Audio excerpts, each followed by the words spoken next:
Yeah, hello. I'm David Young. I've been a CASA.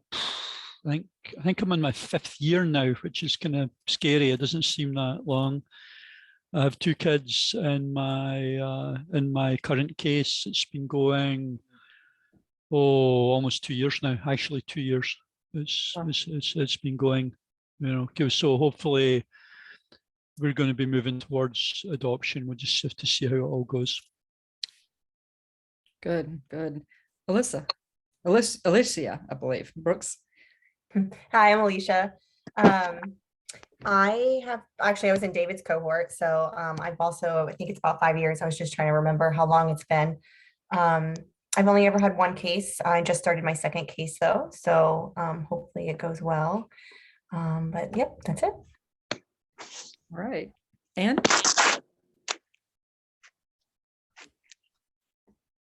Pardon? Anne? Are we just introducing ourselves? Is that the? Yep, just a quick introduction. Yeah, I'm just a CASA volunteer. It's my second case. Excellent, thank you. Suzanne? I couldn't get connected until just now, so, but I'm Suzanne, I'm a CASA volunteer. Is there anything else? Nope. Are you in Athens County? Are you in the Yeah, I'm in Athens, yeah. Okay, excellent. Marilyn? Hi, I'm Marilyn. I'm interning with SAOP. I've been doing contract with them since November, and my internship started this spring. Outstanding. Yay, nice to have you. Jillian?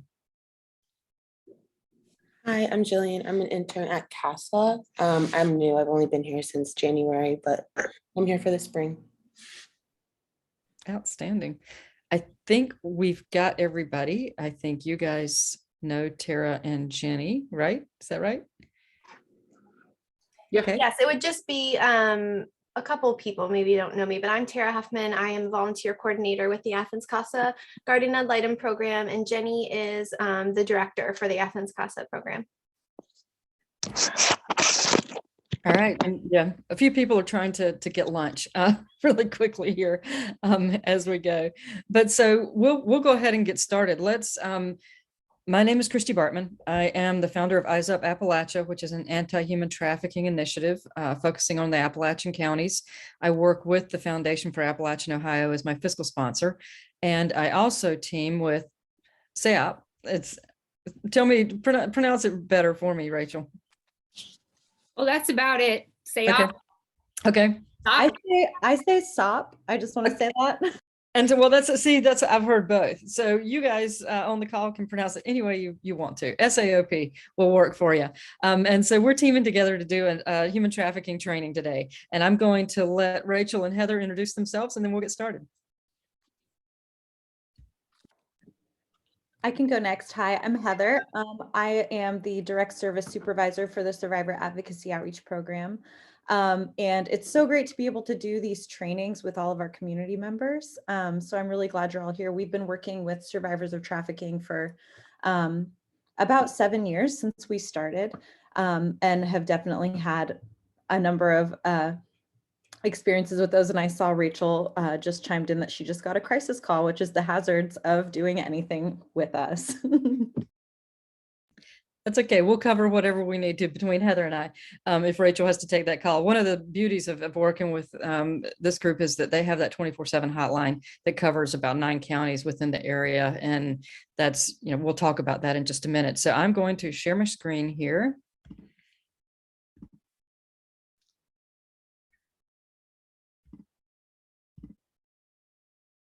And we'll get going.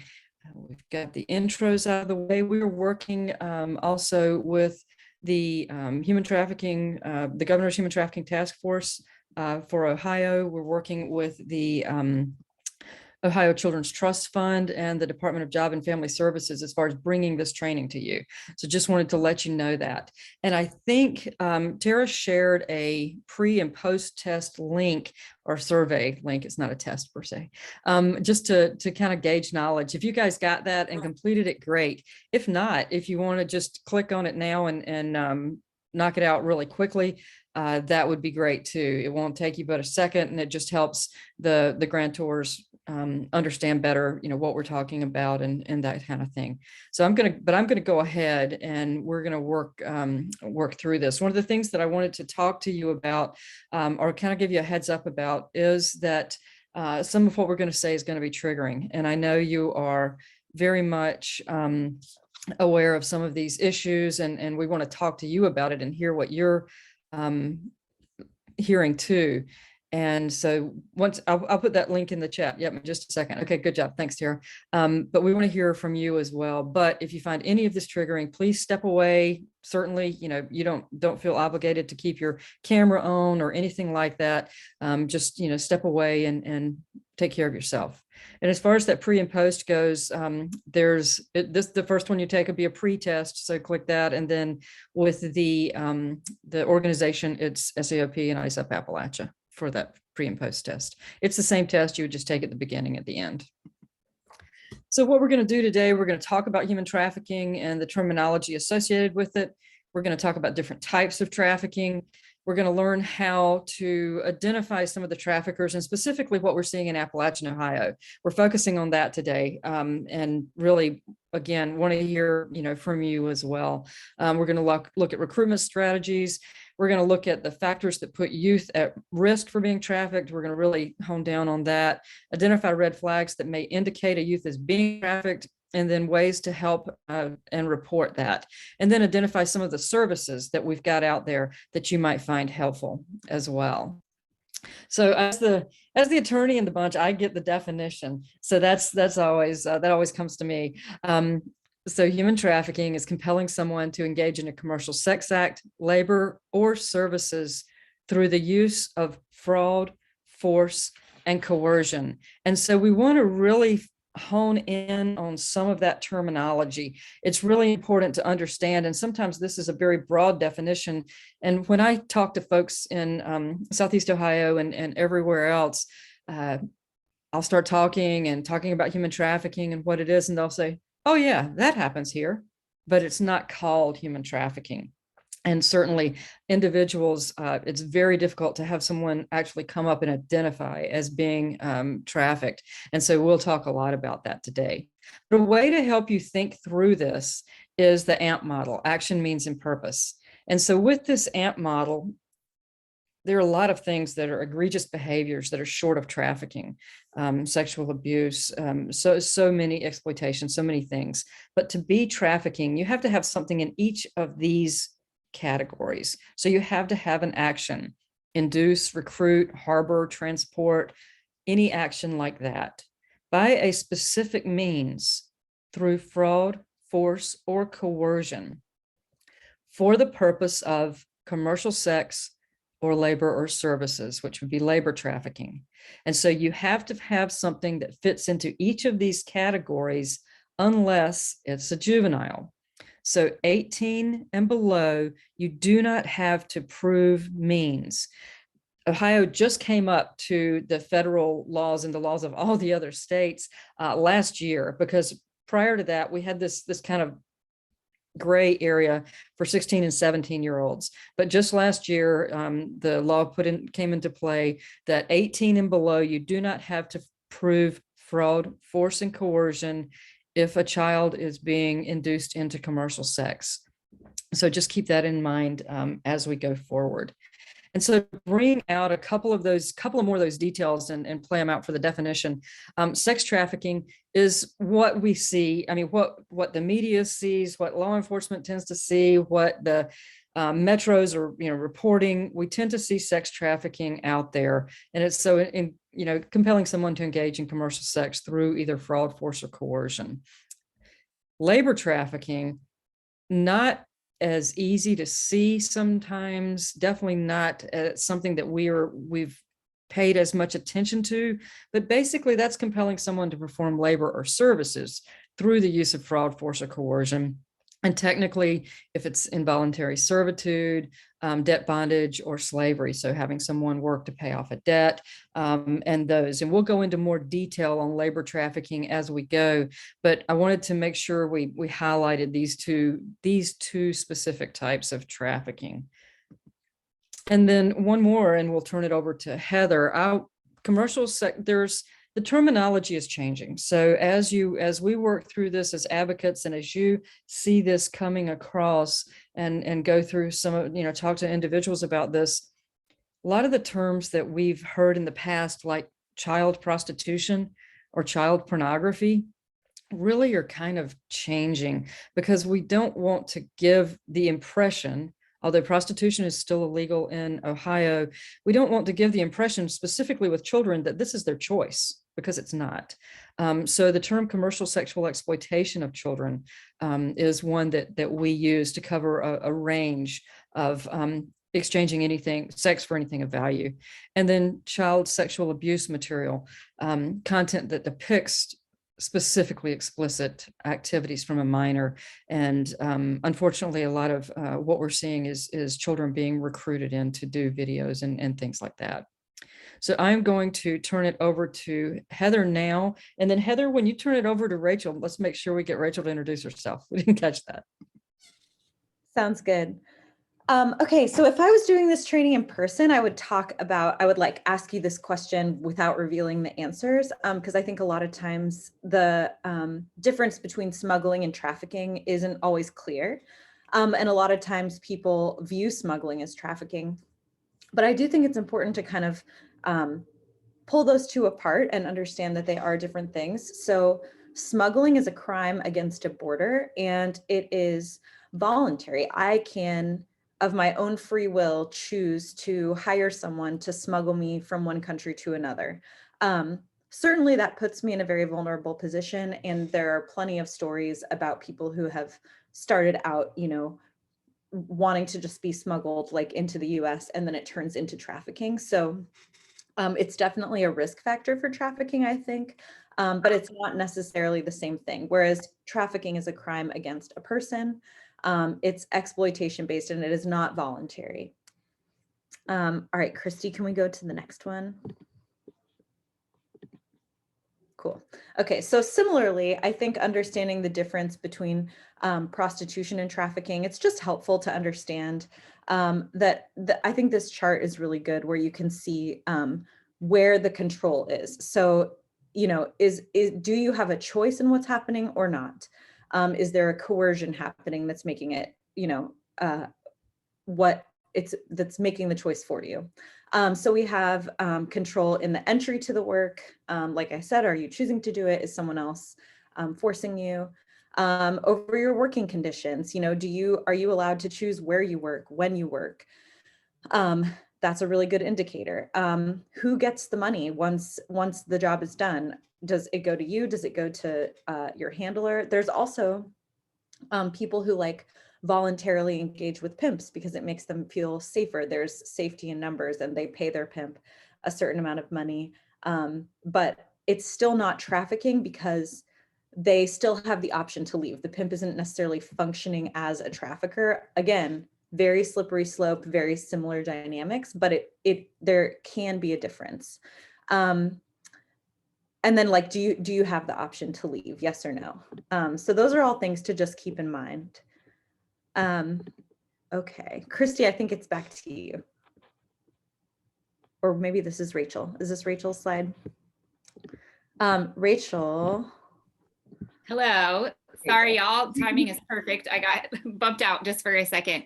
I'm Rachel. I'm an advocate with SAOP. I hold a law degree from Indiana University, and I was a CASA in college. So I have a little bit of experience with it. I had 2 cases at that time, and they were, as I graduated, they were handed off to other folks, because as you all know, they can go on for years. So I want to talk a little bit about the myths of human trafficking. A lot of people have seen movies like Taken, and occasionally that is a depiction of trafficking, but that's not what we see around here.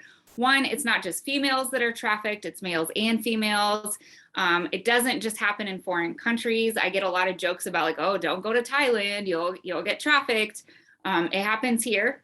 Plenty. We see cases where I work. It's not only commercial sex. There's a lot of labor and domestic servitude, and those are very sneaky because they're hard to catch. Those folks don't come out of the house. And also isn't a white van driving around Walmart kidnapping girls. I could list off several Facebook viral stories that have gone around. There's the white van is always so popular. It's been popular since we were kids, right? There's the Chinese children in shipping containers myth. You might have heard when that big boat got stuck in the thing last year.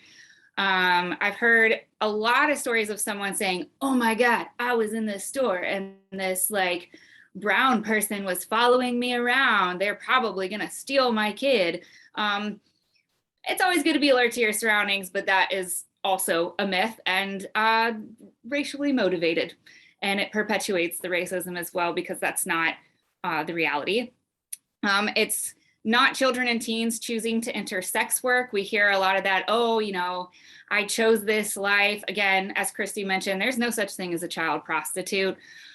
It's not always involving force, and especially around here, I almost never hear of it involving force. It's coercion, control, threats, relationship-based manipulation, those kind of things. And it doesn't only happen in cities. It happens in rural areas a lot. And as we'll talk about, in rural areas, it is very hard to catch, and but it does happen, and we see it.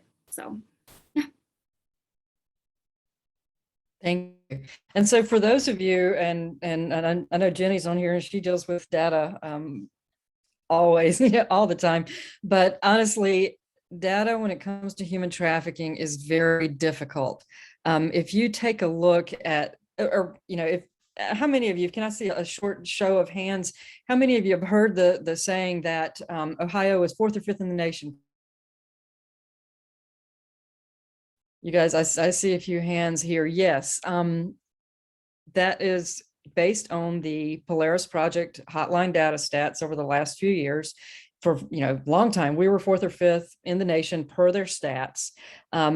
These stats are the 2020 stats. We're 6th in their stats, but please take this with a grain of salt. I know, yeah, Rachel. But please take this with a grain of salt. Number one, many times, this one particularly is saying cases reported. In the past, they've said calls received. And so many times those calls are because we've actually done a pretty good job educating people, particularly in central and northern Ohio, about human trafficking and what's involved. And so there's citizens that are calling up saying, hey, is this a situation I need to be concerned with? That type of thing. And so they weren't all cases. And then you've got certain states like Tennessee has its own hotline. And so you're not comparing apples to apples there. And finally, even in Ohio, you've got hotlines in different areas. So Cleveland's got a hotline, Cincy's got a hotline, SAOP has a hotline, and I recommend you call it. If that would be my first call. I wouldn't call the national hotline. So when you see these stats, you can draw some general conclusions from them. They do collect a lot of data, and that's really important, and a lot of people don't. So it is informative, but please just make sure you know that when you're looking at stats, take it with a grain of salt and think about where it's coming from and what makes it up. So just keep that in mind as you go. And so one of the things, because we don't do a really good job of tracking prevalence numbers in Ohio or across the nation, but Ohio specifically, we look at the vulnerabilities that put someone more at risk for trafficking. And so we're going to go through a number of these factors, and these are things that you're going to be seeing a lot of, unfortunately, with the folks that you work with.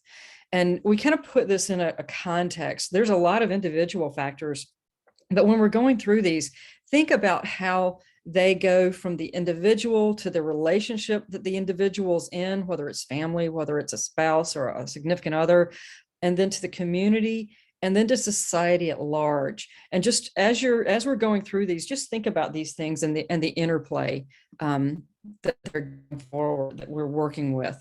So back to those hotline stats, I want to show these as general, and then we'll get more specific. But for sex trafficking, substance use concern is one of the top vulnerabilities. Talking to the ladies that come out of Catch Court in Franklin County, that's a diversion court for those that are trafficked or at potential for being trafficked.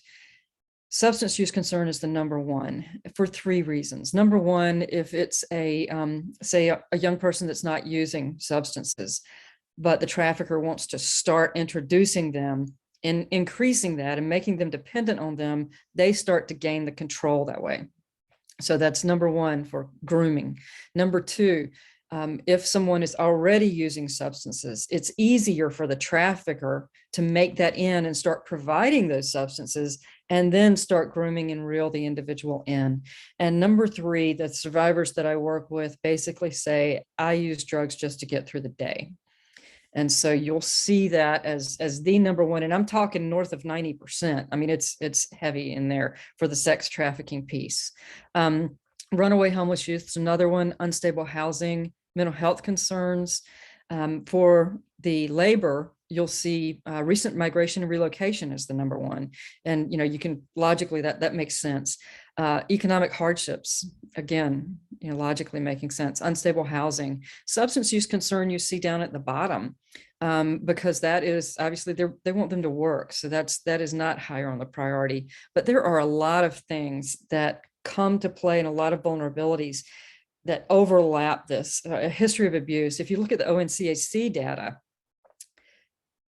a high percentage, over 77% of the data that they gathered over a 2-year period of individuals coming through that system that were either trafficked or at high risk for trafficking, about 77% came in with previous sexual abuse as a child.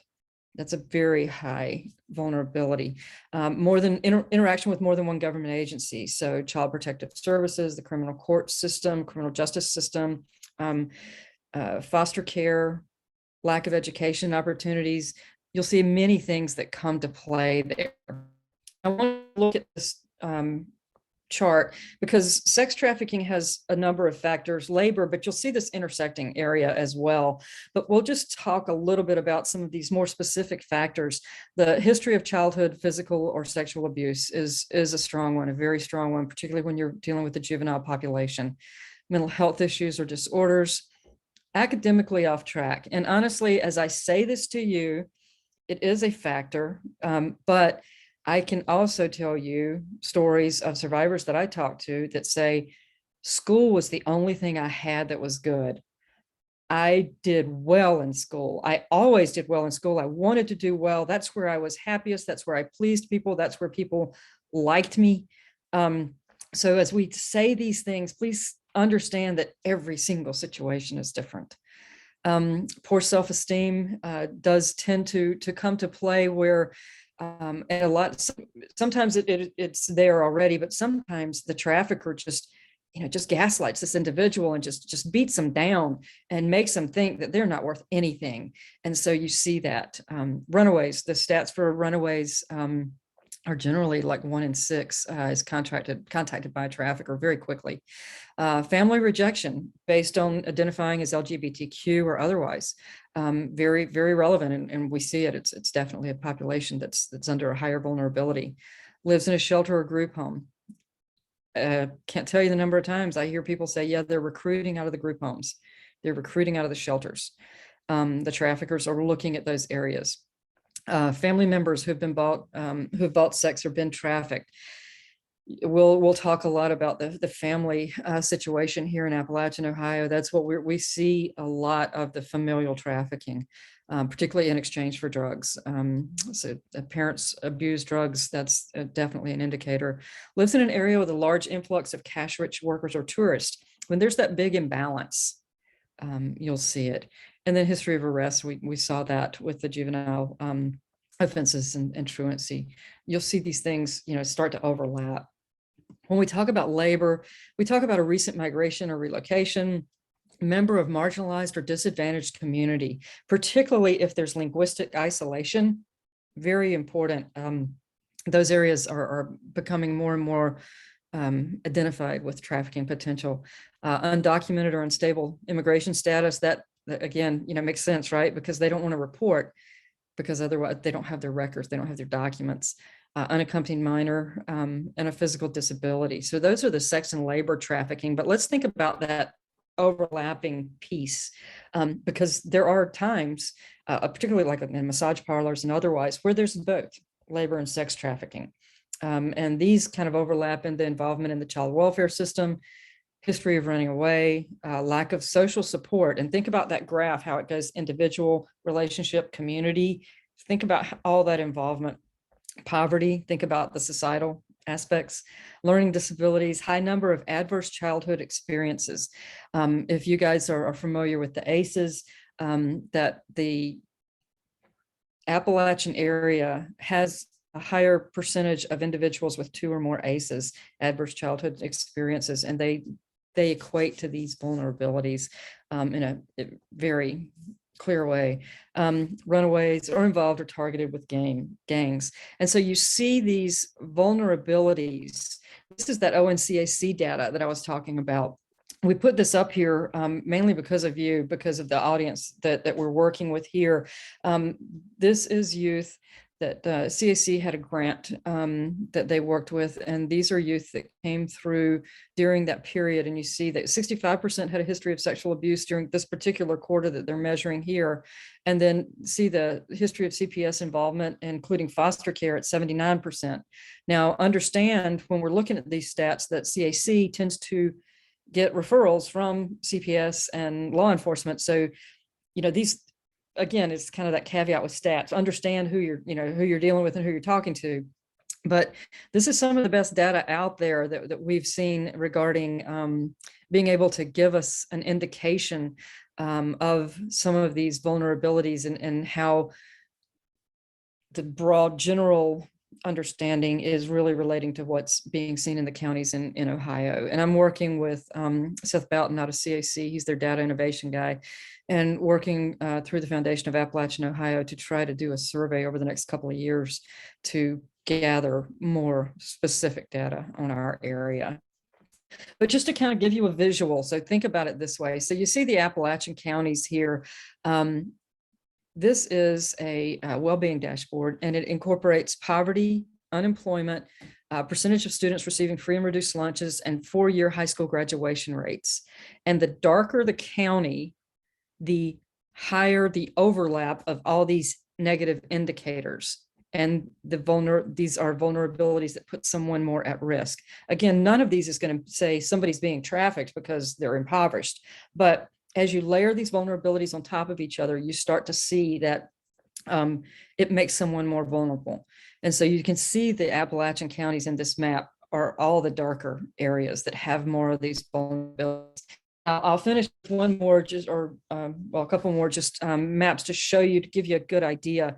And what's key here, this is the overdose rate per 100,000. And so why I put both these maps here, if you look at the 2013, 2018, and so let's find Athens, 13.9. That is not compared to the others, that is not a bad number for 100,000 people. But if you look at, look at Lawrence County on the 2013 to 2018 map, that's 39 out of 100,000. But look at Lawrence County on the current 2015 to 2020 map, it's 52.4. Athens has gone up to 15.8, but Scioto in the past was 43.8. Now it's 83.4. You can see this continuing to grow. You can see these same counties are still having problems, but you can see that it's continuing to get worse. And like I said, with that substance use being a real key vulnerability, it's getting worse as we go forward. So, and I want to turn it over to Rachel now to talk about Appalachia very specifically and some of the vulnerabilities and issues. Yeah, y'all are, I think, mostly from around here, so you probably are familiar with some of these. One of the big ones is a lack of anonymity. We have a lot of small towns, small communities. Everybody knows each other in a lot of areas. Everybody's related to each other. So you go to the hospital, some nurse that's there sees you there. They're going to tell their friend who's going to tell their friend. And then all of a sudden, your perpetrator knows. Or same thing with reporting. We have a lot of cases at SAOP where we'll have a survivor come to us and someone in county government or law enforcement or somebody like that is very familiar with the family and very familiar with the case. So it's not just hard to report, but it's hard to get action on it. Because if you're trying to report to someone who's good friends with your perpetrator, it's not going to go anywhere. Same thing, tight-knit communities, there's a lack of privacy. Everybody knows everybody's business. And culturally in this area, there's kind of a perception of, we just leave that family's business to that family, and we're not gonna talk about it. We're not gonna touch it. That's for them to deal with. And that's across the board within communities, and also within law enforcement as well. We see that sort of attitude, like, well, that family has a lot of conflict, we just like let them deal with it on their own. Retaliation from friends, family, community members, perpetrator being well known in the community. I feel like a broken record here, but yeah, absolutely.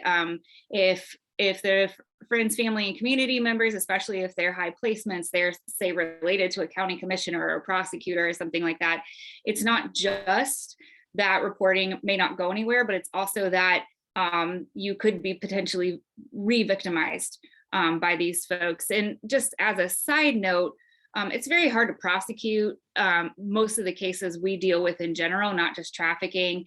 And even if it is prosecuted, the perpetrators don't do a lot of time in jail. And when they get out, it's not like they're going to go to, California. They're going to come right back to that community where they were, where they have all these connections and can find you. There's also a big barter economy here. I think everybody is fairly well familiar with that. That barrier is also kind of, I think, a risk factor, Christy, when you say, like, my neighbor comes over and pulls some logs off my roof, I bake them a batch of cookies, and then we're square.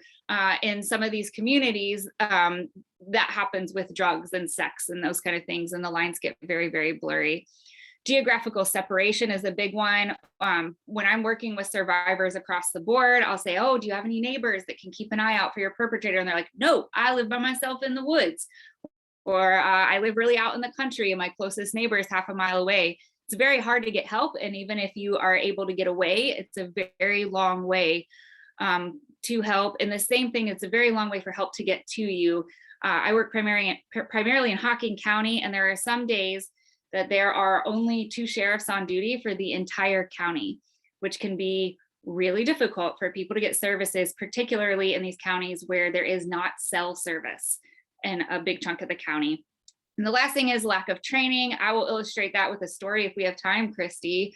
I was last year talking with a law enforcement officer in Appalachia, and he was talking about this particular fellow that got arrested for statutory rape of a girl. And as he's telling the story, and this is a law enforcement officer, he's describing indicators of trafficking, and he doesn't even realize it. He's talking about how there's this girl and she's 12, but she's going on 22, very, very sexually mature for her age. That's ding indicator.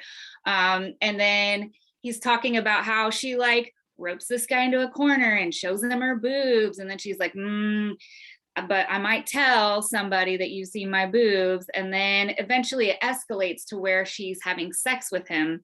And then she's threatening to tell because she needs money for her mom's car. And then she needs more money for her mom's car. And then she needs more money because they're out of groceries. And I, at the end of that, I said, you think she might have been being trafficked, because it sounds like mom is trying to get her to make money for mom. And I'm guessing it's not a car, it's drugs.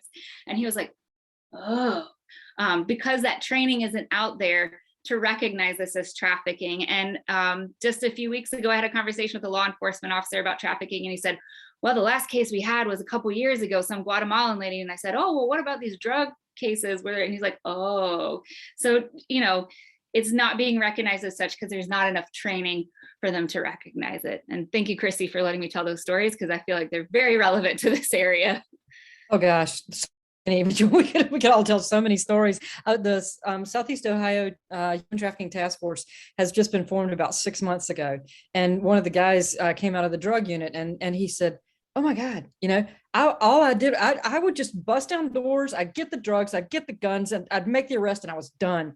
He said, and now being, as he started into this, human trafficking aspect, he said, oh my God, I didn't even look past that. I had no idea. I mean, I knew there were girls, and I knew this was happening. It didn't dawn on me that. And so we are working on that training. In fact, there's a couple of Athens City police officers that work with that human trafficking task force. Yes. And so we are working on that training as we speak. Let's see what this is you again. Yeah, so there are some groups that are more likely to experience adverse childhood experiences.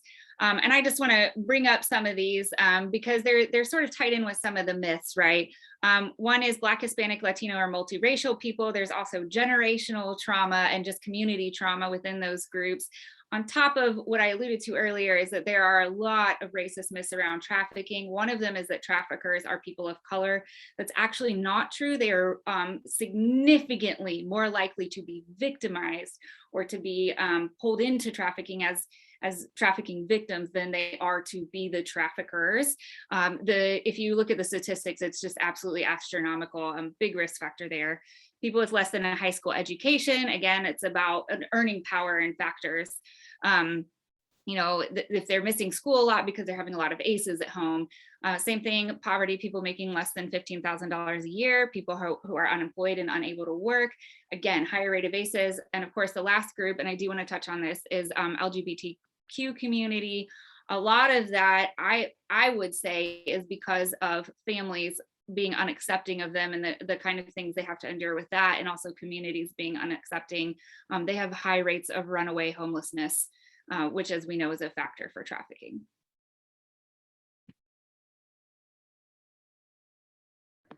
All right, so I'm going to talk about some of the push and pull factors. So what we mean by this are the things that might, put you at a more vulnerable place, that might push you towards being vulnerable to trafficking, which we've already talked a lot about. So I'm going to run through them really quickly. Poverty and economic difficulty, lack of opportunity and jobs, which, in Southeast Ohio is a big problem. Being without a home and not having that support is a huge risk factor. And I think Christy already said this, but I think there was a study done that said, I think it was by Polaris, or it might have been through GEMS, which is Girls Education and Mentoring Services, which is based in New York, where typically within 48 hours of a teen running away from home, they've already made contact with a trafficker. That's just like how pervasive it is. Lack of education or illiteracy, experience of prior intimate partner violence, and then also, a history of sexual abuse or other forms of trauma, like we've already talked about. So the pull factors, these are the things that, reasons that someone might feel like engaging with a trafficker is good. And of course, they don't realize that it's a trafficker, but these are the things that are used to draw them in. So a desire for a better life, all of these things, when you look at the pull factors and you look at the push factors, all of the pull factors make total sense. The feeling of wanting safety or protection, wanting the feeling of being secure in a unit, secure with your people, having someone having your back, having a place where you belong, wanting that stability, that feeling like you have control over your life. And so much of the way that trafficking happens, which we're going to get into, I don't want to skip ahead, but, is through relationships. So, when you have this abusive trafficker who knows that, because of what I've been through in my life, like, man, I want someone to love me. I want someone to support me. It becomes really easy to manipulate and coerce that person into thinking that we're in love and that the trafficker wants what's best for me, even when that's not their true intention. So promises of false opportunities, and we're going to talk more about it too, but there are a lot of situations where, people are promised, a better life, promised that they'll have access to things they haven't had access to before, things like that. They may be in search of money, drugs, validation, or belonging, and they may have financial desires, things that they, just like wanting to have that stable income, having that safety net that they haven't had before. So you can go to the next one. So getting into it a little bit more. So this is from the Polaris National Hotline Trends report from last year. So human trafficking, like I just said, like all of the interpersonal violence that we work with, domestic violence, trafficking, stalking, sexual violence, it's highly personal. Despite the explosion of concern, some of it fueled by misinformation about, like Christy was saying, like Taken and things like this. The data shows victims usually know and trust their traffickers. And that's why, one of our huge soapboxes for helping people understand trafficking is that the role of attachment that plays into there, and then also the role of shame and how powerful coercion is in these interpersonal relationships. So recruitment by family members and intimate partners was particularly noteworthy in sex trafficking situations. In 2020, situations of sex trafficking or sex and labor trafficking combined, of the 2,448 victims whose recruitment was known, 42% were brought into trafficking by a member of their own families, and 39% were recruited via an intimate partner or marriage proposal. So that is an overwhelming amount of trafficking that's occurring within these trusting relationships. And that just can't be overlooked. And I think part of what we're also going to talk more about later is just the effect that that has on the survivor, and how confusing that can be when you're in the role of someone who has fallen in love and then kind of gotten into a sticky situation. And many of the trafficking survivors that we work with really don't identify themselves that way, because it's very difficult to be able to step back when you're in it and see how this other person has really gained this role of control and really gained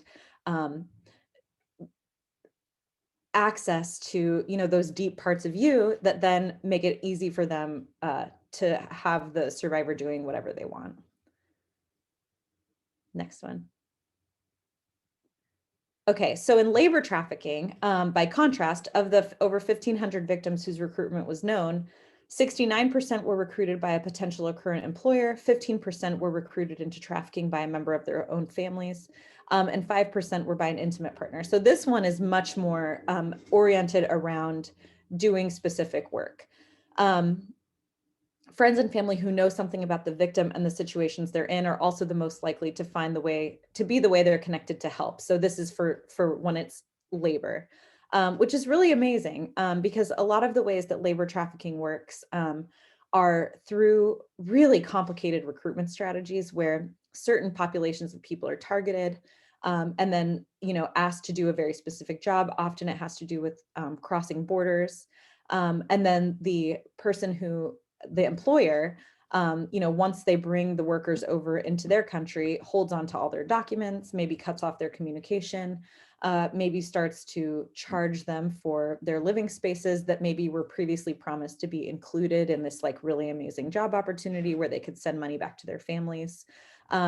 So, it's most often when people are able to get out of those kinds of trafficking situations, it's because family or friends back home are like, we haven't heard from this person in a long time. And then, if they're ever able to finally hear from them, they are sensing a lot of red flags and feeling worried and reaching out on their behalf. Heather, can I interject really quickly? Yeah. Just to mention a quick thing about disability and trafficking. We do see that in the disability community, and how that appears is a little bit different. It'll be someone asking them to do work and then saying, oh, I'll pay you later. And when you're dealing with folks with cognitive disabilities, they don't understand that paychecks are supposed to come at a certain time. It's supposed to be handled a certain way. So it's very, very easy for someone, if you all are serving folks with a disability or intellectual disability, for them not to even realize they're being trafficked because they don't understand necessarily or know how to express when they need to get paid. So just something to keep an eye out for, that has been kind of an emerging, I think it's not an emerging trend. I think it's just that research is finally catching up to the reality on that one. Yeah, agreed, Rachel. That's, I'm hearing the same thing, and it has, a lot to do with people not believing them when they report something. That's a kind of a big part of it too. So, so I want to take it, and I am finding, exactly what the stats showed, what Heather said about a lot of this being in person, local. You've got Michael Moran, who was the attorney, city councilman down in Scioto County, who was trafficking women for over 15 years. He was charged just a couple of years ago on about 18 counts of human trafficking and just died in jail. So that prosecution is not going forward. But, and all the comments about the familial trafficking is what I'm finding when I'm talking to folks on the ground. But there is a big social media aspect as well. So I want to talk to you about that and what it looks like, because a lot of the time it doesn't necessarily, it's not this like crazed person coming at you across social media. Again, it is a very focused, concentrated grooming process for the most part.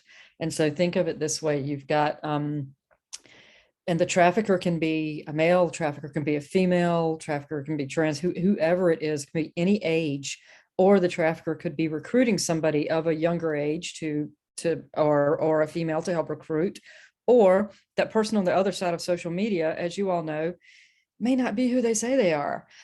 So that, all that comes to play, and anything that you have where you can talk to another person live, particularly whether it's gaming, whether it's an app, whatever it is used by traffickers. I promise you. I was on a meeting in Noble County the other day and had talked about and done a presentation, and the sheriff said, yep, everything she said. He says that if you can think of I forgot the word he used, but a despicable act, a person will do it. And he sees so much. And so just keep that in mind, that it is not always who you think it is on the other side of that social media. But I'm going to go through a scenario that's much more close to what actually happens more of the time. So think about this. So let's say you've got a young teenage girl, and she is having trouble at home or at school, or her friends don't like her anymore. Something's happening in her life, and she puts out there on some social media, my life sucks, or something like that. And I mean, I know some of us have got had teenagers, and all teenagers go through some of that, but it's so dangerous now when this goes out, because there are people looking for this. And somebody's going to come back and say, hey, gosh, I know it does suck, but I'm here for you. Hey, my name's so-and-so. Tell me about yourself, and it's just that easy manipulation. Think about these push-pull things that Heather was talking about. They know, they can see the social media. They know what's going on in this person's life, this girl's life in this case. And so they start this conversation and I'm talking, weeks and months, not just boom, boom, boom. So that he says, hey, you're beautiful. Cell phone pic, and sends it off. And so let's say this girl's boyfriend dumped her, and so she's looking, for a boyfriend or something in those situations. So he's feeding into that, and he's starting to say, gosh, you're beautiful, or hey, you know what? You're sexy. And she's thinking, hey, nobody ever said that to me before. And so he said, send me a little pic. So she does a little picture with a sports bra and sends it off. Keeps going. Slowly but surely, he's dragging her along. She's falling hard. And he said, hey, how about will you do a little video for me? X-rated video, just me and you, it's just me and you. She does. He gets that, and that's when it turns. And he comes back and says, hey, I need you to do a video for my friend. And she's like, oh my God, no, I can't do that. And he says, hey, I know where your grandmother lives. I can get her this video. I know your sister. I know you have a sister. I know your friends. He starts to do this, and think about this young girl. If she does not have a strong, trusting adult relationship in her life somewhere, think about that shame that Heather mentioned. And I hear that all the time. That's one of the top factors that the survivors tell me is shame. So she feels like she's gotten herself into this. She is so ashamed. She doesn't want that video out there. She doesn't know what to do. She doesn't have anybody to talk to. He's got her, and he's going to continue to ask for this type of thing. And it's going to be very hard once she goes down that rabbit hole to get out of it. So keep that in mind for the social media. It is not something that is quick. These traffickers actually pay really close attention to this and work these grooming efforts. And you've heard everybody talk about the coercion and the trauma bond that's formed, and these complex traumas that these individuals endure. The traffickers play on those. big time, huge, huge when they go through this. Now, another one, I don't know if and I don't see a lot of pictures up right now, but if you are familiar with sugaring or sugar daddy, sugar baby concepts, this is one I always bring up because I'm a professor and I have students that get this all the time. So what happens in sugar daddy, sugar baby is it is generally, and in fact, I had a group of OU students designing my website, and they asked me, they said, okay, do you know about the sugar daddy thing? And I said, yeah. So what it is an older male, moneyed male generally, that goes on to this escort site. So a legal escort site that is looking for a young woman to spend time with. Again, legal. And if it works, then fine. But it can go south so fast, and there's a huge differential of power. And you get the young women to join because they get like extra bonuses for having a .edu address. So they're looking at individuals in college. And so the concept is the men pay money, tuition, bills, give gifts to spend time with these young women. And obviously you can see how far south that could go at some point.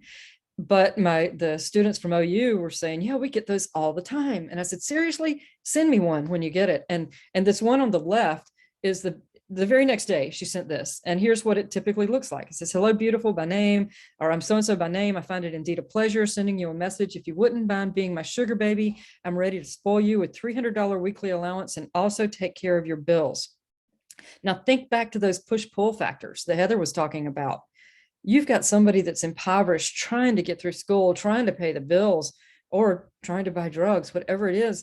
And you see these people offering this. In fact, I've done some trainings down in Gallia County that I had a woman come up, a young girl, lady come up and talk to me, and she said, yeah, I used to do that all the time. I'm like, oh. But then the one on the right, I was talking to a group of my OSU students, same thing. Oh yeah, send me one the next day. Hello, beautiful. Are you interested in being my sugar baby? And so again, legal on the front end can go south very quickly. Just a heads up when you're talking to folks that are working on these sugar daddy, sugar baby sites, that are working on these OnlyFans sites, where you're selling, where you can possibly have a clientele that comes to look at your X-rated videos and otherwise. These things can go south really quickly. In fact, I was at another training that the guy was saying, these are the perfect grooming sites, because once you get somebody into that sugaring or get somebody on that OnlyFans selling these things, it is so easy to flip them into the trafficking side. And so just please, heads up on that. So Rachel, I'm turning it back over to you. Oh, good. I just was going to add, it's happening on the dating sites as well. Tinder, Bumble, I don't know what other ones are out there, but really quickly they match and they say, hey, what are you in here for? You want to be my sugar baby, that kind of stuff. I mean, it's just pervasive. Warning signs: they're submissive, nervous, or scared. Inconsistent story on their relationship or living situation. A big one is that they're not controlling their documents or money. Somebody else has them. And that's part of how they keep control of this person, is that without money, without an ID, you can't get very far these days. Inappropriately dressed for their weather or age. As I mentioned, that girl that was like, 12 going on 22 or whatever. And in the presence of a controlling male or female, we see this a lot where the male will talk for her.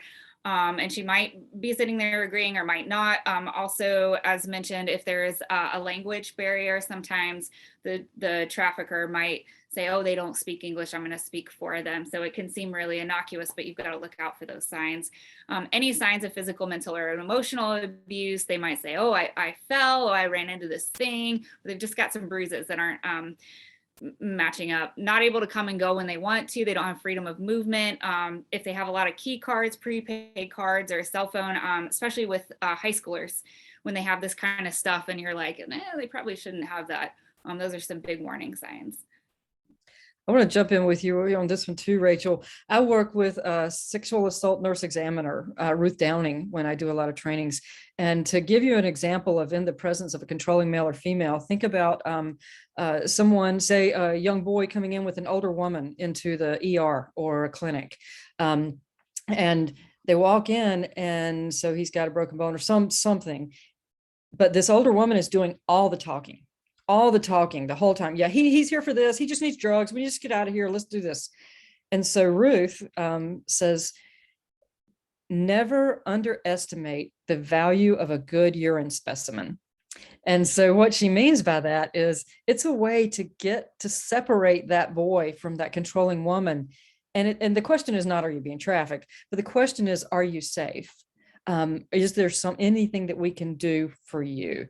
And so it's just, kind of keep that in mind when you're thinking about that. And my daughter went to the emergency room at West Virginia University last year. And I noticed in there that they have a sticker that there's blue stickers that said, if you put a blue sticker on your urine specimen, we'll know that there's a problem, and we'll help you with that you may not be safe. And so that's a good one. And the other one is, I don't know if you guys have seen in bars, in some of the bars, and again, I've been only in the women's restrooms. I don't know if it's in the men or not, but probably not. But they have the signs that say, if you go to the bartender and you order a specific drink, that is a signal to the bartender to get you help, to get you a ride, to keep you safe, to interact somehow, intersect with something that's happening with you to make you safer. And so I've seen that in a number of the bathrooms. So there are some things out there that they're doing. And one comment on the multiple hotel key cards, and in fact, I work with you guys on training. We did a training in Athens with the Hotel and Lodging Association. And we're talking to the folks in the hotels. I was just talking to one of the folks that works with the sheriff's office over in Dayton. And she said, Kirsty, the hotels are fine. They're doing good. The hotels are seeing it, but the traffickers are moving to the bed and breakfast and the Airbnbs. And I'm like, I can't. So yeah. So one step ahead. So just pay attention.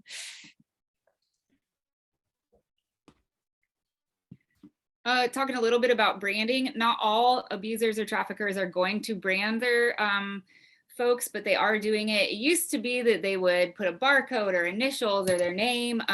There was a lot of kind of like God's girl or God. So it looked like it was a religious tattoo, but it was actually someone being in possession of them. Tattoo parlors have caught on and they're not happy about it. And so they've been trying to stop that. So of course, as Christy mentioned, they're very, very intelligent, these traffickers, and they have changed the tattoos. So now we're seeing, you could look at these and be like, oh, somebody got a rose on their arm or a crown on their neck. Those are trafficking tattoos. They are creating more creative brands now. Also, a tattoo artist I talked with locally said he sees cigarette burns and things like that, or carvings in them. So like scars, and those kind of things are popping up as a type of branding. It's a type of ownership a mark. And one of my pet projects right now is that I'm working on trying to get a coalition of artists in Southeast Ohio to do cover-ups and to get educated about some of these changes and the way things are going. We also have regular survivors where he's tattooing his name on them multiple times or carving his name in them. So just something to keep an eye out for across the board. New tattoos and unusual tattoos that you think maybe this person wouldn't have picked on their own. I was talking to a nurse midwife down in Gallia County, and she had done that at somewhere else. But after we did some of the training, she said, oh my God, she said, I was working with a woman that had property right above her pubic region. And she said, I never knew, I never had an idea. And so these things just, there's no end to the abilities here. Heather, I think you're up next. All right, so a little bit about labor trafficking. So there's a lot of different ways that this plays out, and in different countries it plays out in different ways, but I'll just kind of focus on how we're seeing it in the US and some of what we're seeing in Appalachia. So one of the big things is appearing to live where you're employed. And I know that some kind of stereotypes of labor trafficking are Southeast Asian women in nail salons and massage parlors. And that is definitely a problem that happens, especially in big cities. We don't see as much of that in Appalachia, but it's something to be aware of. When they're, maybe transported in a group by their employer, there are different different stories of like people who are hired like as like a cleaning team, you know, who it's like they're all transported around in a van and they clean all these different houses or offices. But you know, what's actually happening is they're all living together in a location. The employer's driving them from job to job, standing, you know, staying there, making sure no one leaves, putting them in the van onto the next thing. So that ties into the next one, which is restricted movement, where you know, you aren't able to come and go freely. You probably don't have access to transportation, your own money, your own phone, things like this that would give you some autonomy. Doesn't control identification documents. So like I was talking about before, I worked on a case about 10 years ago that was out of Louisiana. So there were about 50 chemical engineers from India who were all recruited to come over and take these like high level engineering jobs in the US and send money back to their families. And so, you know, it was like rent was included, food was included. It was like an all inclusive thing. They were going to be given room and board. And then when they got over here, they were all put into a shipping container when they weren't working, was where they lived. They didn't have control of their documents, no phones, and they weren't able to send money back to their families. They weren't able to even collect an income because the employer would say things like, you know, you didn't work hard enough, so now we have to deduct more money from your wages, or like, you know, you ate too much food, so we're docking more from your wages. Oh, you know, you're being too hard on the housing, the shipping container, we're going to charge you more for staying there. Even to the point where they were contacting their families back in India to say, you know, your husband isn't doing his job well, so, you know, we can't support him, so you need to pay us, you need to give us money to make up for what he's lacking over here, you know, to these families that are really in poverty. And I mean, that one went as far as there were death threats on family members. And I think that's pretty common in those types of scenarios. And again, no one would have even ever known they were there. They were there for, I think it was about 2 years before someone just happened to be kind of like a civilian walking through this like industrial park area and kind of got a sense that there were some people, you know, and ended up calling the police because he had a weird feeling. And then there was this huge bust, and, you know, things like this happen all the time. So it's really important to understand. And that kind of illustrates that indebtedness to employer, where they set up this dynamic that you can't get out of. It sounds good at first, but then it's just a sinking hole. Kind of honestly, the way that like company towns used to operate, you know. Again, signs of physical abuse, isolation, malnutrition, people who are not having access to what they need to be healthy, who are not in control of their lives. And then working long hours in poor conditions, really not having any autonomy over that either. If you want to go ahead and switch it, Christy. This is me too, right? Yeah, okay. So challenges to identifying survivors of trafficking. So, you know, like we said, especially when we're talking about youth who have maybe grown up with a lot of risk factors and instability and then been, you know, coerced into an actual trafficking situation that 9 times out of 10 is going to last a long time, you know, before there is an opportunity for help. You know, you're talking about someone who wasn't just kidnapped off the street, where it's very clear that this stranger did a bad thing, and, you know, I'm the victim because I don't even know this person and they just held me against my will. You know, this is a much more complicated thing where they're like, I fell in love with this person, this is my partner, I made some bad choices along the way. You know, there's so much self-blame. From day one, you know, they're trained to lie for self-protection, right? And what has happened throughout the years is a lot of time when like women are, you know, busted for prostitution, you know, they're just thrown in jail. They're not asked any more questions. They're not, there's no help offered to see if there's something bigger going on. So they're, you know, they're terrified of law enforcement because they're not going to be seen as the survivor. Also, like many of them by this point are struggling with substance use disorder, which comes with its own set of stigmas and judgments by the law enforcement and court system. they may be afraid of authority, they may be afraid of their trafficker. Certainly traffickers have a lot of pull, or at least say that they do. And, you know, it's like, if you try to get locked up to get away from me, like, hey, I know people in prison who can make sure you know who owns you, you know, that you don't forget it. So there's sort of like no good option a lot of times. Like I was saying, they don't view themselves as victims and might even like view themselves as complicit, or like have the impression that they do have ownership over this, you know, like if you want to rewind all the way back to that like text conversation Christy was talking about, where it's like, okay, I sent this nude video of myself. That was stupid. I was stupid. And so, you know, the domino effect that happens after, it's my fault. Which leads to that feeling shame and feeling worthlessness, which are, again, huge risk factors for continued substance use disorder. And so it just kind of all spirals together. That misperception that they're criminals, or that they are like, you know, I engage in prostitution, it's fine, I'm choosing to do it, no one's forcing me. And really not even being able to be aware of that incredible power dynamic that's taken place. And then finally, just like in DV relationships, you know, like that loyalty to their trafficker, that who, you know, has been their main person this whole time. And, you know, we see it again when we work with survivors of domestic violence, where there's this person who's causing them a lot of harm, but at the same time, you know, it's what's familiar to them. It's someone who they believe that they have a lot of love with. They wish these other parts that don't feel good would stop. But there may still be some dream in the end of a, you know, like happy relationship, or, you know, they really want to keep that person happy. And I'll jump in real quick, Heather. I work with a survivor with Eyes Up that came out of Nelsonville, that grew up in Nelsonville, abused as a child. Her parents did drugs. And she said from the age of 4, I could, if law enforcement came to the door, I would tell them, unless you've got a warrant, you have to go away. I mean, she grew up like that. That was, you know, and so many people, I think it's been said before, but what happens at home stays at home. I hear it so often.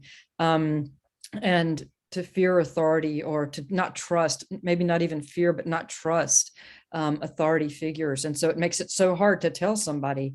And then with she, you know, the person that I work with, and I, at this point, I call her a thriver, because she certainly is. She'll say that, you know, it was 2 years out of the court system before I ever identified myself as a victim. I did not see myself as a victim. And you hear that all the time, all the time. Okay, so we've got a series of cases. Does anybody have any questions they want to ask right now? Or we've got a series of cases that we want to walk through and ask your input and thoughts on these cases. Does anybody have a question, or they want to throw something in the chat real quick, or you want us to move on to talk through these cases? I was just curious in the involvement that you would have with our kiddos that would be considered, you know, human trafficking. Is it not children? You know what I mean? Like, what's that look like children in foster care, and the services that you would offer for us? I think it just depends on the scenario. For younger kids, a lot of the time that's going to end up having to involve the Child Advocacy Center, depending on what it is.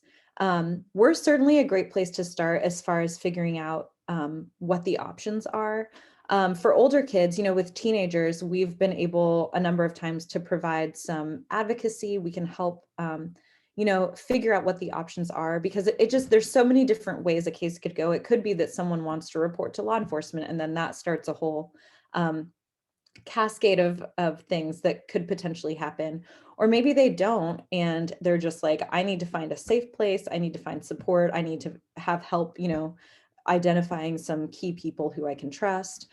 I need help getting a therapist, I need help getting meds, whatever it is. And we can definitely help be a resource to coordinate all of those things. It just depends on the scenario. I would add some of the advocacy I've done is when I have helped parents, guardians, or caregivers of children who've been trafficked. So say you all are doing your CASA work and eventually the child has another placement, and a parent is trying to help navigate for that child. That is also something we can do and provide some parent peer support, or what we call co-survivor support, because they will be exposed to that trauma as well.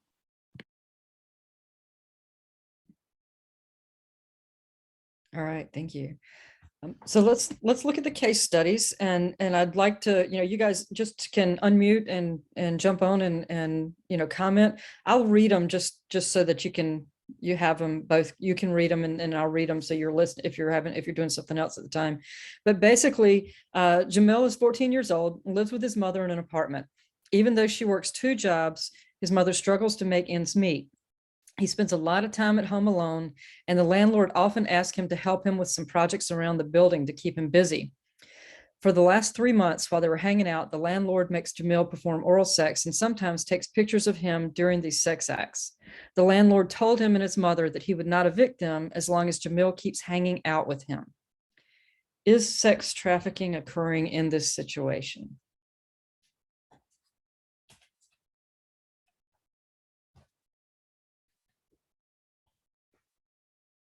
Okay, so Marilyn says absolutely. Tammy says yes. Okay, excellent. And yes, it is. So tell me why. What indicators, what things are you seeing that give you an indication that trafficking is occurring here? You can unmute and jump in. I think like the threat of that the landlord is using with his power dynamic to basically putting it on his shoulders that they won't get evicted as long as he keeps hanging out with them. Yep, exactly. Good job. And Marilyn, same. It's that exchange. It's exchange of something of value for that commercial sex. And what makes this, what makes this even more specific here? In this case, we've probably got all the categories, but Jamil is a minor. So that also comes to play here. What services? So you've talked a little bit about the flags there. What services might Jamil need for help to get out of this? And yes, fear and coercion, very good, David. So we do have, even though he's a minor, we don't have to show fraud, force, or coercion, but we have it. So good job. What about services? What things might we help him with?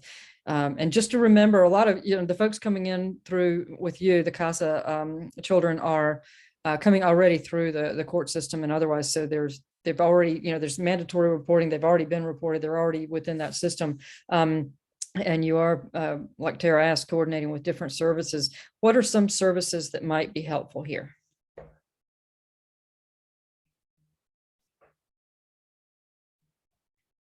Definitely a counselor. So many of these things are complex traumas that happen over many years.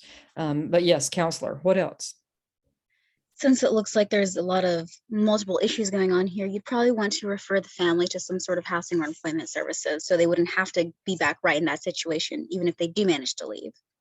Excellent. And that goes, yes, and support Jenny's basic needs and housing. That definitely goes to one of the things that Rachel was saying, is that treating the family. I mean, and that's one thing that I'm really kind of trying to figure out as well. It's like, okay, so where can we interdict to make it so this mother doesn't traffic her child for rent? Where can we jump in? And that's a big long-term thing, but that's part of what Eyes Up Appalachia is trying to figure. So treating that whole family concept is extremely important. Okay, so good job. Let's move to the next one. Okay, so Ashley's 16. She lives with her 84-year-old grandmother, who also takes care of her 4 younger siblings. The week before her first day of school, Ashley realizes they don't have enough money to buy her school uniform and supplies. One of her friends suggests she go down to the local gas station and stand on the corner to make money. Within 15 minutes of standing on the corner, a man offers her $50 for an oral sex act. She agrees because $50 will pay for the school uniform. Is this trafficking?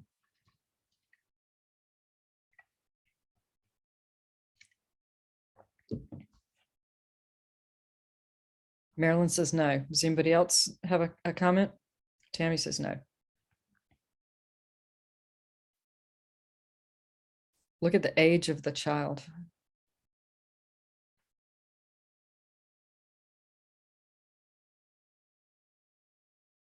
This one is trafficking, but she doesn't have to, it's commercial sex with a minor.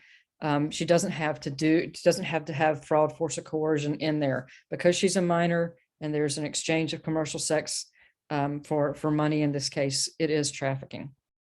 So what are some of the other things we would consider to help in this situation? What are some of the things that we might do to help?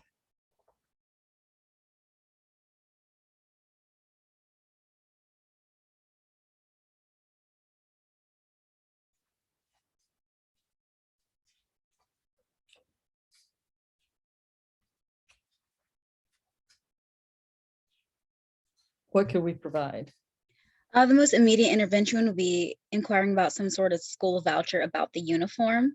And once that immediate need is met, we could look further into why the financial situation is what it is and how we could help bolster that into something more beneficial and more healthy for the environment and the child. Excellent. Perfect. What about that 84-year-old grandmother? Kind of goes to what you were saying. With that, you probably want to look at if she has the capacity to be caring for a child, considering her age and her own needs. And if she is interested in retaining legal custody, you'd probably want to look into support systems for her. Just because of her ailing age, she probably does need the help.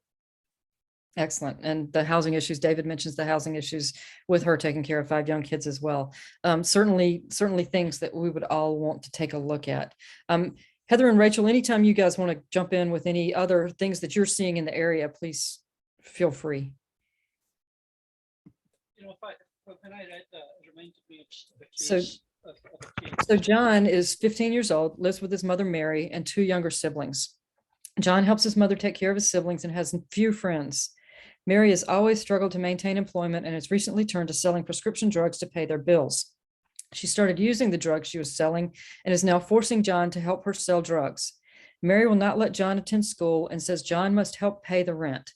Mary is becoming more dependent on the drugs and sometimes physically violent when John disagrees with her. Is this trafficking?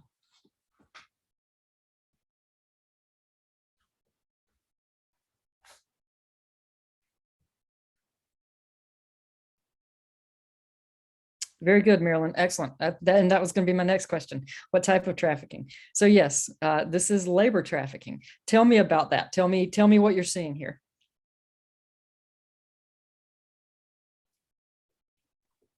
So with this, you see a minor being forced into performing a service, which in this case would be selling drugs. He's being forced into it against his will, and there's that power dynamic of I'm your mother and you cannot do this unless you comply.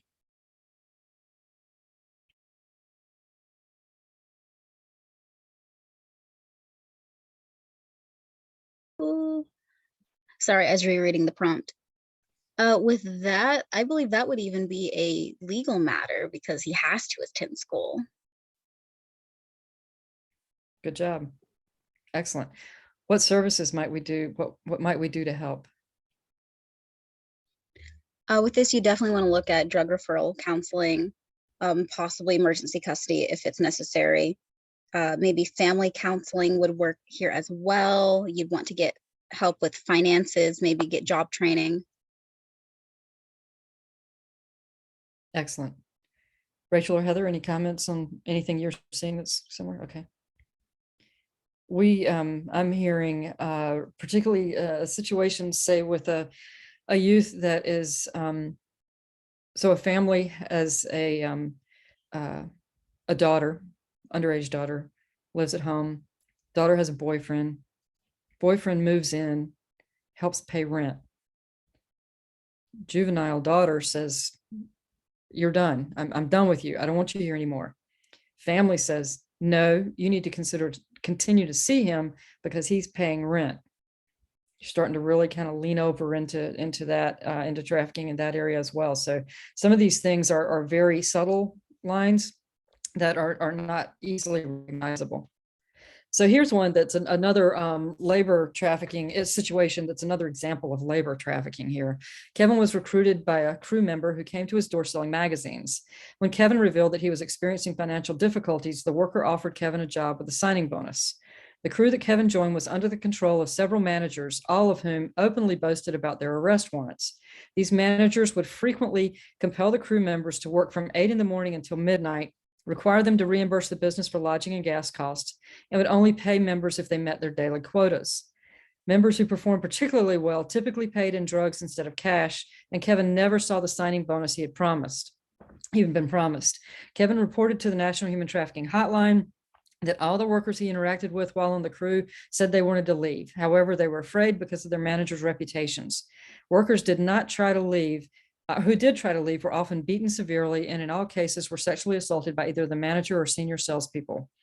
When Kevin himself tried to leave, one of the managers threatened to kill him and confiscated his identification documents.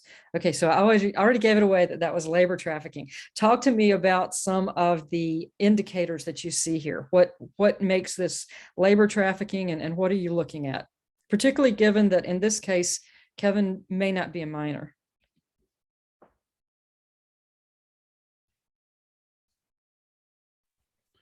Well, it's like the compulsion at work, the refusal to pay them, the particularly interesting way of paying particular people with drugs instead of cash, and then the violence is like economic slavery. Excellent, excellent. And then there's some debt bondage in there as well. So lots of indicators here. What might we do to help Kevin?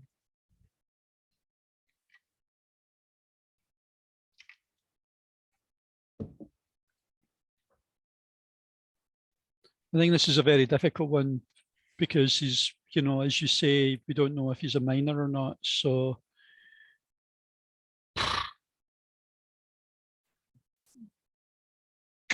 and we don't know his living, situation. We don't know any of that. yeah. But there are employment programs, things like that. At the very least, if he has a safe place to stay at this point, we could help with finding other employment opportunities or hooking him up with, something like that might be helpful. But there are also, there's a number of legal avenues here that Kevin could take as well. So I was going to say that definitely looking for safe housing, depending on how severe the threat is from leaving, because I think that's just one of those things that, like, even if there's not a direct threat, like, because the threats have already been so severe, you don't know what's going to happen. And there are a number of programs for survivors to get into safe housing. Excellent. And a lot of the time with these magazine crews, these sales crews, they bring them in from all over. It's not local people. It's people that they, recruit via these ads, and they answer the ad, and then they bring them into another place where they don't know anybody, which aids in their ability to control them and control the situation. So housing would likely be something that we would end up dealing with. Good job.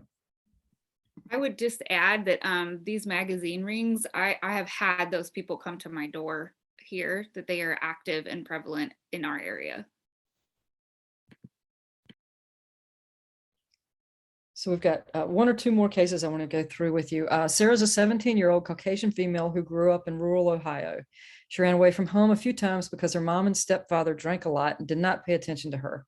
A few months ago, she was walking to a store alone, and a 30-year-old male drove up beside her, told her how pretty she was, and asked why she was so sad. Sarah told him that she was angry with her mom and just needed to take a walk. He asked if he could take her to get her nails done down the street to cheer her up, and she agreed. He paid right away while giving compliments and telling her he wanted to meet her again the next day.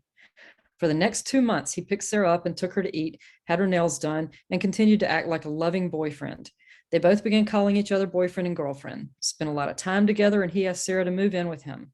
But after another month of living together, he told her he couldn't make the rent and needed help. He asked her to go on dates with older men and engage in commercial sex. Sarah felt uncomfortable, but agreed because she would do anything not to return home. wanted to make him happy. Her boyfriend praised her and told her he didn't mind that Sarah helped them get the money for rent this way. This continued until one night when Sarah was out on the street and was raped by a stranger who initially solicited her for sex. She immediately called the police and was taken to the hospital for an exam. What do you see here?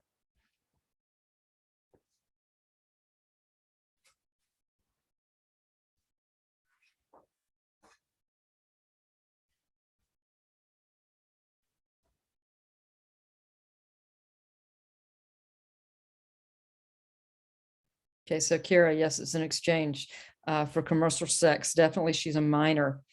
What else?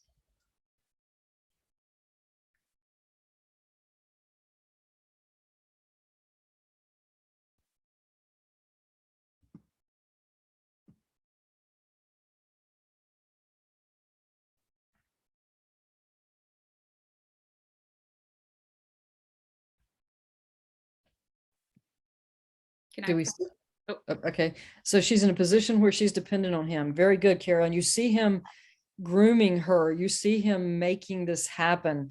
I can't tell you how many survivors I talk to that one of the key things that they say is, he took me to get my nails done. He helped me get my nails done. He helped me get nice clothes to wear. And this is so real. I mean, this scenario, very much so. Trafficked her to get money for the sex after a ton of grooming. Exactly, David. Yep. And that certainly that goes back to some of those vulnerabilities we were talking about at home. Can I ask a question to the group? At what point does she recognize that she's being victimized?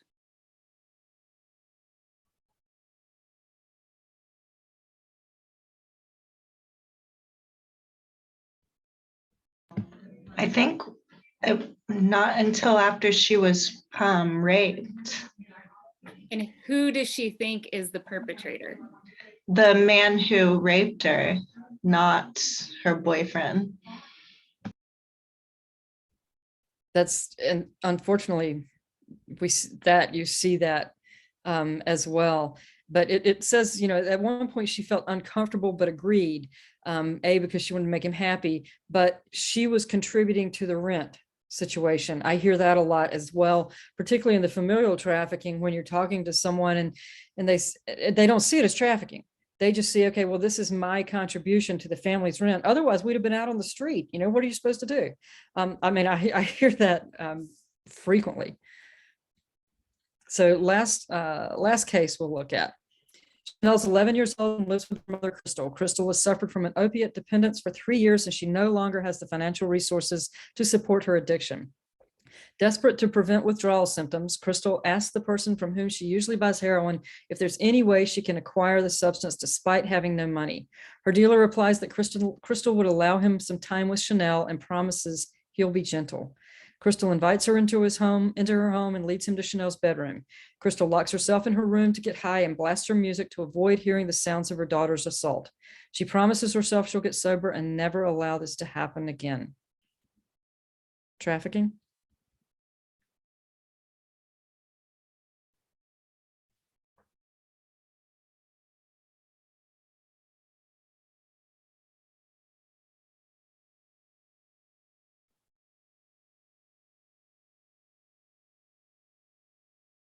Yes, David says yes. And yes, it is sex trafficking. Who's the trafficker in this situation?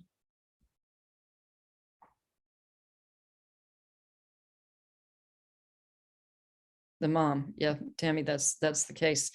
And yes, Crystal. And again, unfortunately, too real in Appalachian Ohio, for what we're seeing.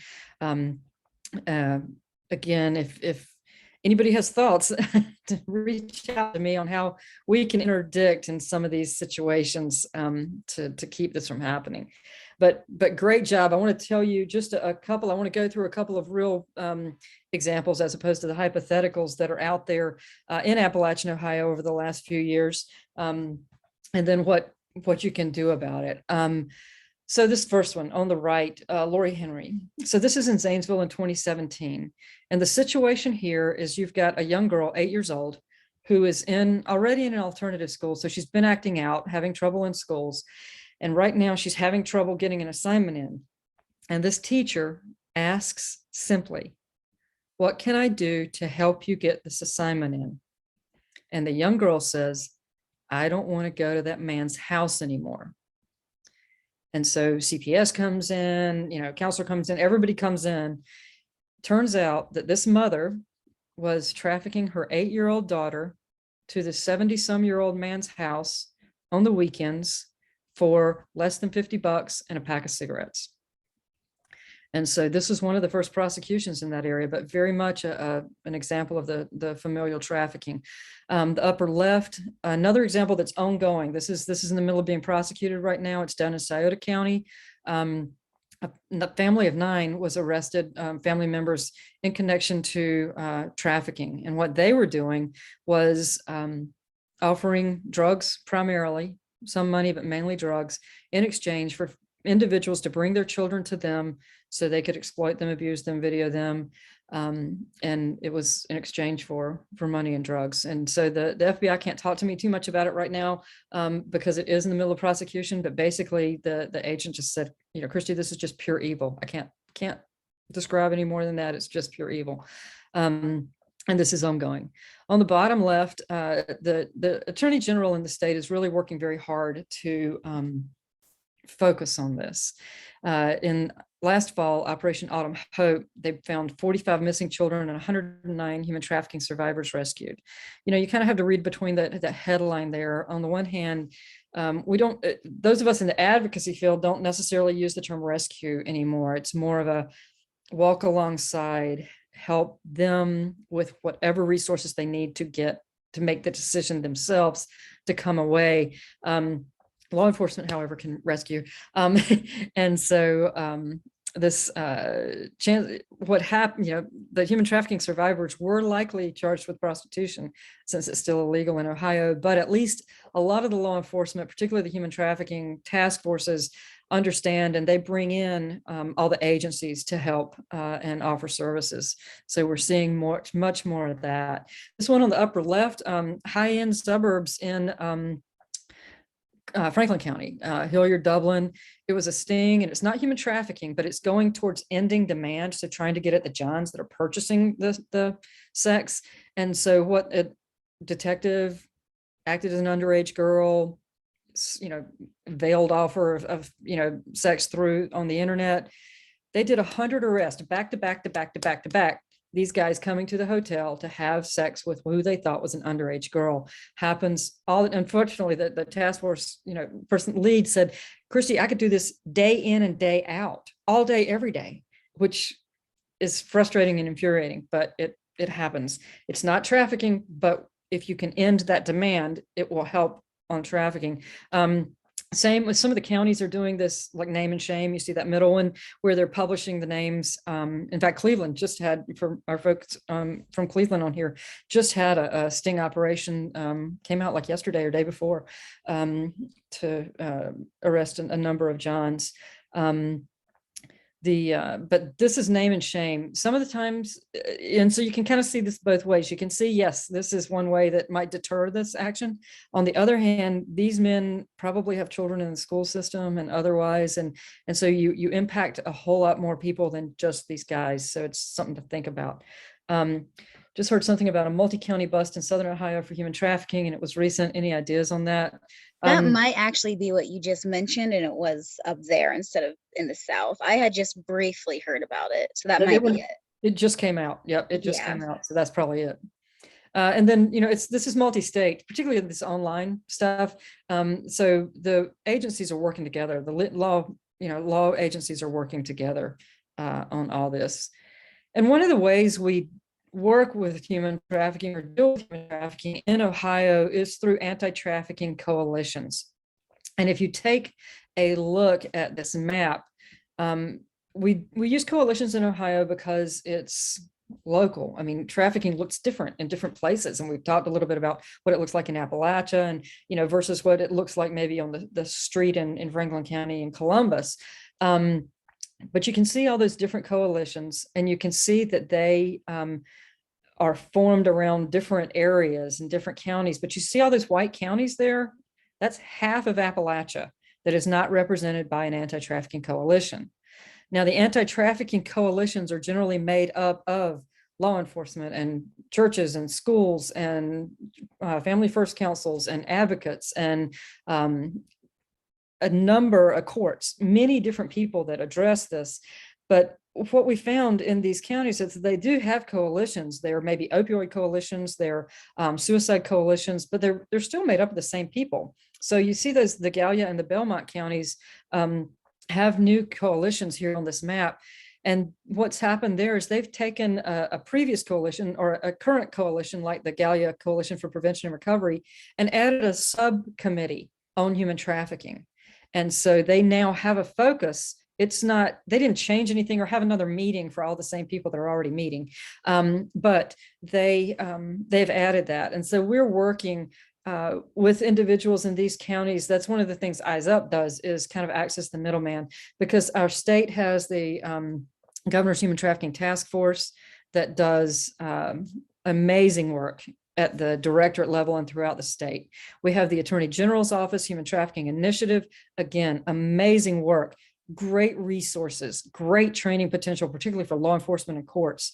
And these other coalitions are so willing to share resources. And so that's one of the things I do, is operate as that middleman. If I find somebody that needs something, I can probably find it for them, with the exception of maybe money. But other than that, if you need resources, if you need training, if you need specialized training, we can find that. If you need intake forms, surveys, we can find things for you like that, and certainly are more than willing to.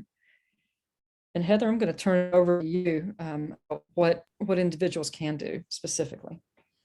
Awesome. So, we like to talk about this a lot just because it's really easy. And Christy and I have done a couple presentations for the nursing students at OU. And, a lot of times people are like, how do I get them out? If I identify them, then how do I just take them to my house with me and, keep them safe forever? And, that's an exaggeration. But the biggest thing, if you think someone is in a trafficking situation, is to meet them where they are. And I think a lot of times, at our agency, we have a lot of people we work with who, we don't use the word trafficking to them necessarily. We know on our end, we're like, that's how we're naming this dynamic, because we see all the things. But if we say that to the person, it might turn them off, or they might not be ready to kind of understand it on that level. Don't be a rescuer or an investigator. Don't take it personally if people don't want your help. Again, it's complicated. It's okay to ask questions if you're working with someone and you see some red flags, to kind of, ask about their money and documents, ask about their access to things they want to do, their money, their freedom to come and go. It's okay to ask to gain information respectfully, but, trying to not be an investigator and, get all the details is just a respectful way to interact with any survivor. We do want to provide information and assistance, and, kind of our philosophy at SAOP is to, we often say that we are functioning like a GPS, where, the survivor puts in what direction they want to go. We can tell you what all the steps are to get there, what options are in which direction, but we're not the one driving the car. So, I think that's a good way to orient yourself. Again, taking that time to develop trust, to build rapport with people, to be compassionate, and remember that there are a lot of ways that folks who are survivors might end up being re-traumatized, including telling their stories over and over, including being pushed into situations they don't actually want to be in, even if you think it's for their best interest, right? If someone's telling you that they just were sexually assaulted, it might feel like the right thing to do to get them to the hospital as soon as possible. But that might not actually be what's feeling right in the survivor's gut, and doing it to make you happy might be a reason someone would do that. So I think really having a hands-off approach to the decision making, and really being neutral in what the survivor chooses to do. being empathetic, and then also remembering that it might take up to 10 times or more of providing information to a survivor before they're interested in getting help, specifically with trafficking. You know, and that can be really disheartening. It can be difficult to see someone come through the door, to be working with someone who you're like, oh my gosh, I know what's going on. I know resources that can help them get out of this scenario, but it really is a process, and it's so personal and different for each person. That, you know, a lot of times I just tell our advocates, you know, we aren't responsible for the outcomes. You know, we're not responsible for what this person chooses, but we are here to provide emotional support, to be kind, to really see that person as a whole person, to, you know, offer a balance to some of that shame. And you know, and that is what starts to really build that rapport and really strengthen those relationships. Again, another thing, just as a provider, which I'm sure you're all well aware of, but is not making promises you can't keep. You know, you never want to meet someone and be like, oh my gosh, I'll get you out of this situation. We can get you housing, we can get you, you know, because there may be other factors that you aren't aware of. And so that's a big thing too, I think, especially with trafficking, is just, you know, being very clear about what you can and can't offer and what's on the table, what might need more information about it. And then another tip that I got from a trafficking survivor was, she was like, also, when you're meeting with us, make sure you buy us food, you know, like, we're hungry. And it, you know, showing up to the meeting with McDonald's or whatever is just a way that we're going to feel like our needs are being cared for. So depending on the situation, you know, that might be something to keep in mind. And so I want to jump in on a couple of those things, Heather. Definitely the food. I mean, all the survivors, that's the key, because actually, you know, the survivors I work with, she said, you know, I may have just had honey buns for the last 3 days. That's all I've had to eat, you know, and it'll go a long way in helping me talk to you if I can sit there and eat food. And so some of the things that Heather was talking about, you know, you are dealing with juveniles, and there is a big difference in mandatory reporting and things like that. So keep that in mind. And Tara and Jenny can maybe talk more about that, although you guys have all had that specific training. So keep that in mind, that if it's an adult, you have a lot more leeway than you do if it's a child and you're a mandatory reporter. The other thing with Heather, some of those trainings with the nursing, we worked with a survivor on those trainings, and we did a series of role plays. And so the survivor, I mean, she was just getting into it. She was having a, you know, good time, just, you know, being belligerent and all these other things. Sorry about that. She was being belligerent and all these other things. And so she was saying, oh, I want to, you know, I'm going to just, you know, I don't want to talk to you. I'm just going to be mean and cruel and all this stuff. And she said, I was going to rage against Heather. And then Heather sat down and talked to me so quietly that she said, I didn't feel it. I didn't feel like I wanted to rage against Heather. And so actually that was a huge thing to see in my mind, because she was really ready to act that part and get in there. And Heather approached it in such a quiet, calm way that it took that wind out of her sails. And Ruth tells another, you know, or has another slide when she presents, and it's an individual that was trafficked, and it's the mugshot of when she was 14. So young girl, and just a pleasant, wonderful looking, wholesome young girl. And then like 10 mugshots later, it shows her and how bad she looks, and just strung out and everything else. And Ruth said, when they come into the emergency room and they're cussing at you and they're spitting at you and they just want to get out of there, think about, you are addressing that 14-year-old, that young girl, even no matter how mean she is to you right now, remember, you know, you're addressing that girl. So keep that in mind as well. So these are some resources. Again, like Christy said, I would call our number first, especially just because, you know, oftentimes the national hotlines, what they do is refer you to the local resource 9 times out of 10. There are, and, you know, our hotline, it's staffed by Rachel and, you know, our other advocates who are here living in this town. We know the resources here. There's also the National Human Trafficking Resource Center hotline number. There's a text line that's really great. We like to try to give that out in the schools for students, because a lot of the time, you know, with our hotline or others, you know, it's really good when people call to just ask questions, because a lot of these situations are so complicated. You know, like it's very common for people to be like, am I in an abusive relationship? I don't really know. Here are some things that are happening. Or, you know, if you're like, I don't know if this is trafficking, you know, our hotline is there to support the community. It's not just for like people who are in immediate crisis. So please feel free to use it if you see some red flags and you're not sure how to move forward. There's also other options. You know, you can call the police if there's something really emergent, Homeland Security, ICE, and then there's a reporting bank for the exploitation of children. So there are options depending on what you're looking for.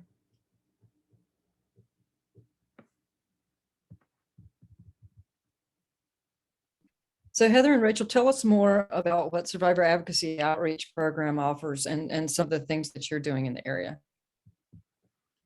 We're doing a lot. Our primary resources, Heather mentioned, is our hotline. It is a way to access us, access an advocate. For you all, it's a resource for families, co-survivors, and survivors. We are a completely confidential service, but we are also mandated reporters, so just something to keep in mind. When someone calls the hotline, if they start inching into territory, I have to remind them to say, like, you know, I am a mandated reporter. If there's allegations of abuse of someone with a disability over the age of 65, animal abuse or child abuse, I am required to report it. But we are also able to provide advocacy services for families and co-survivors, and that could be legal advocacy. We're not lawyers, but we can help them navigate the legal system, explain the process to them, particularly if they're called into criminal cases. A lot of folks just have a lot of questions about the process and what's going on, or they might want emotional support at a hearing, and we can do that. We also offer a lot of social worky type of stuff is how I describe it to folks. We can help connect them to housing, food. Some long-term things we can do is help them get set up with Medicaid, food stamps, resources through HAPCAP. They do a lot of stuff with housing and that kind of stuff. And just, you know, other needs that they might have. We try to connect them to counseling, recovery services whenever possible. And then I'll let Heather talk a little bit about New Leaf, which is a new arm of our programming that is super awesome. Awesome. So New Leaf is part of a broader vision called New Leaf Enterprises, where we're trying to give opportunities to stop violence before it starts. So the idea is to find people with these kind of risk factors that we've talked about, and give them, right now we're providing 2 years of free living situation in our safe housing. We're providing them with living wage jobs and on-the-job training. And then we have a lot of partnerships with other workforce development agencies. We're also providing support for recovery through that process. And then we provide like complete case management and you know, referrals to whatever other resources. We have a team that's building up an in-house counseling program. And then we're also providing, we just got a grant, so it's still in process, but very, very soon here, we'll be able to provide childcare for all of the children of the participants in New Leaf, which is really exciting. Our first operation is in Nelsonville on the square. We bought the Nelsonville Emporium and have turned that into our first New Leaf Marketplace, which is like a coffee shop, restaurant, local gifts kind of place. And then we're working on building units to do the same thing, to do the same model with a coffee shop, restaurant, housing and childcare in all within kind of walking distance of each other, at satellite locations in Gloucester and in Athens. So that's really exciting.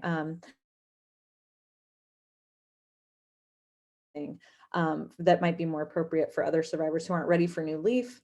But you know, we kind of use that as a, like almost like a shelter space. We provide that housing for 3 months at a time.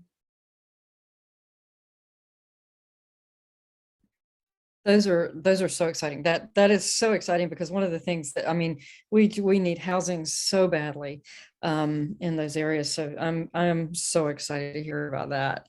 So this So, Will, that's the end of the presentation. I want to leave you with the other things that we can talk to anybody about. I talk a lot, and Heather and I talk about family control trafficking. Rachel does the trauma-informed tattooing in Southeastern Ohio. Certainly some of the tattooing shop she would be glad to talk to. And then I talk a lot about the vulnerabilities in Appalachia and some of the more detailed studies. And but we team on a lot of these presentations, so we would be more than happy to talk to you. There is, if you wouldn't mind, a post test, and Will, I'm just going to throw this back in here. You don't have to do it like this second. Whoops, that is just not the right one. Sorry about that. That is a citation format.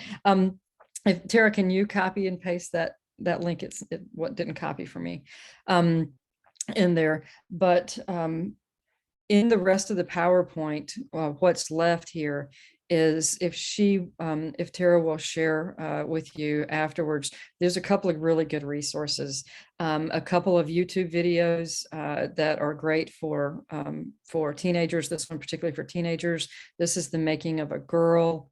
And then we've got a lot of resources for you and links, and then academic resources as well if you wanted to go further into that. And certainly if you need copies of these, this, I can make that available for you. What questions can we answer? You guys have been great. I know we took almost the whole time, but what can we answer? And anything that we can answer. I'm going to take the share away there.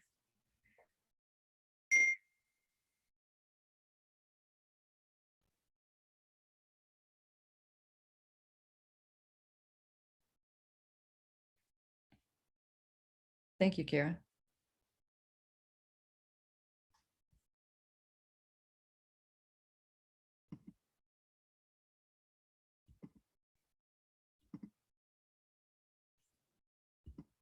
Well, I just want to come on and thank all of you for taking the time to listen in, and for Christy for organizing this group of presenters together. And for everyone on the call, look out for an email from Tara with the usual CASA follow-up stuff. But I just wanted to thank you for your time and sharing your expertise in this valuable information with all of us.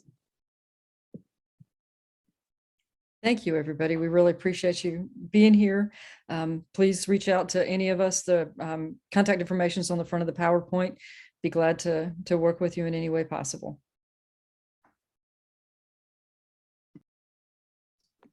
Thank you so much. And like Christy said, any follow-up that you want, if you ever want to hear more about SAOP, I am always available. My email is heather@saopseoh.org. I can put it in the chat. But I love meeting with people and talking through this stuff, so don't hesitate to reach out.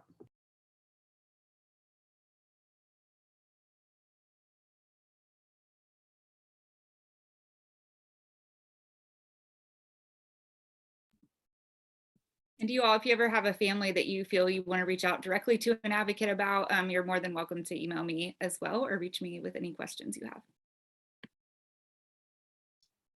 Thank you. Jenny and Tara will stay on for just a second. Okay.